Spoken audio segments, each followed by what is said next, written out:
Umur kita berpesan. Subhanallah. 90% orang tidak akan membaca ini dan 80% tidak akan mengirimkan pesan ini.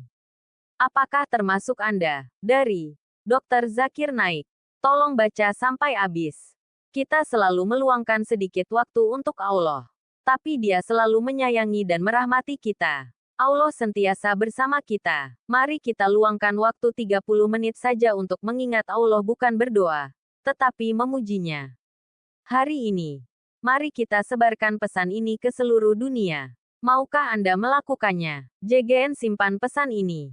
Kenapa kita mengantuk apabila salat malam, tapi bisa terjaga sepanjang malam untuk ber-WhatsApp? Kenapa kita bosan bila lihat dan baca Al-Quran, tapi bisa berjam-jam lamanya baca WhatsApp?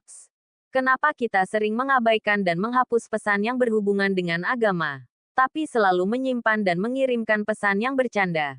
Kenapa masjid makin sepi, tapi kafe rame? Kenapa kita selalu mudah nyebut-nyebut nama artis tapi kita susah sekali untuk mengingat nama Allah? Ingatlah, Allah SWT berfirman, "Jika kamu berpaling dari aku di depan kawan kamu, aku akan berpaling dari kamu pada hari kiamat kelak." Jika seseorang menutup satu pintu, Allah akan membukakan dua pintu. Jika Allah membuka pintu untuk kamu, kirimkanlah pesan ini sebagai amal jariah. Apabila malaikat maut mencabut nyawa dari jasad kita, itu satu pengalaman yang sangat menyakitkan. Apabila manusia dibangkitkan pada hari kiamat, rasa sakit saat roh dicabut dari jasad masih terasa. Maka, Allah menyuruh kita untuk membaca ayat kursi setiap habis salat fardu. Barang siapa yang membaca ayat kursi setiap selesai salat fardu, rohnya akan dicabut seperti mengambil sehelai rambut dalam tepung. Bayangkan betapa ringannya rasa itu. Masya Allah, semoga Allah menyelamatkan kita dari rasa sakit itu dan semoga Dia mencabut nyawa kita dengan iman di hati dan selamatkan kita dari azab. Amin ya Rabbal Alamin. Ini yang biasa kita lakukan. Banyak di antara kita yang masih berbicara di saat azan dikumandangkan. Nabi Muhammad SAW bersabda, "Berhentilah melakukan apapun juga di saat azan dikumandangkan, termasuk saat kita sedang membaca Al-Quran." Barang siapa yang berbicara di saat azan dikumandangkan, orang itu tak akan dapat mengucap kalimat syahadat sewaktu dia dalam kondisi sakratul maut. Baca doa ini. Allahumma inni ala zikrika, wa sukrika, wa husni ibadatika. Doa yang bagus sudah dikirimkan kepada Anda. Apa yang akan Anda lakukan dengan doa ini? Bayangkan kalau 1000 orang membaca doa ini karena Anda.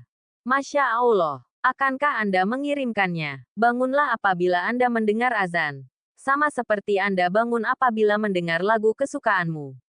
Bacalah Al-Quran setiap hari dengan tartil seperti Anda membaca koran. Takutlah kepada Allah, seperti Anda takut akan menghadapi kematian. Ingatlah akan kematian seperti Anda mengingat nama Anda sendiri. Wallahualam bishawab. Saatnya memutuskan mengirim atau delete pesan ini.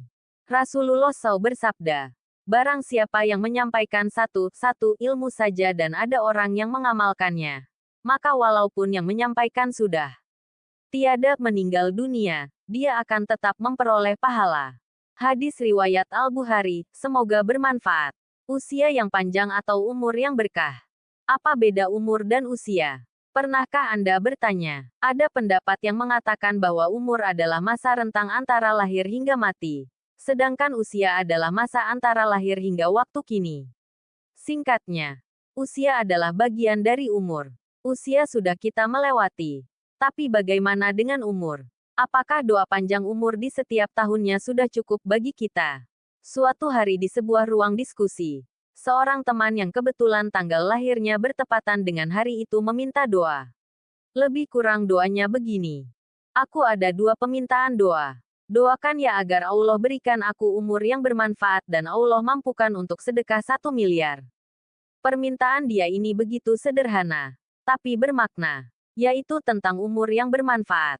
Panjang umurnya, panjang umurnya, panjang umurnya serta mulia, serta mulia, serta mulia. Inilah redaksional yang sering disampaikan ketika perayaan ulang tahun. Kita tidak akan membahas pro kontra perayaan ulang tahun. Tapi bagaimana caranya kita sebagai muslim memaknai usia? Umur yang bermanfaat adalah harapan kita semua. Semakin bertambahnya usia, semakin bijak pula kita memaknainya. Orang tua pun sering berpesan, jangan doakan panjang umur, doakan saja umur yang bermanfaat. Karena panjang umur malah bisa merepotkan yang merawat.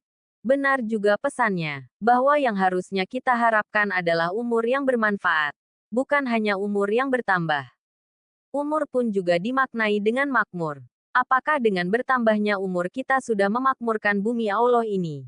Jika belum, tentu menjadi perenungan tersendiri bagi kita yang setiap tahunnya bertambah angka usianya. Jika dilihat dari bahasa Arab pun ada yang menarik. Ahsanur Ahmad, LC dalam Alquds.com menuliskan, bahasa Arab menggunakan kata sinun dan umrun.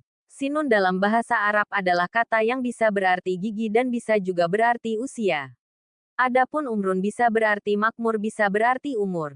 Dari keterkaitan ini terlihat bahwa sinun identik dengan fisik, sedangkan umrun identik dengan apa yang dilakukan seseorang untuk memakmurkan hidupnya.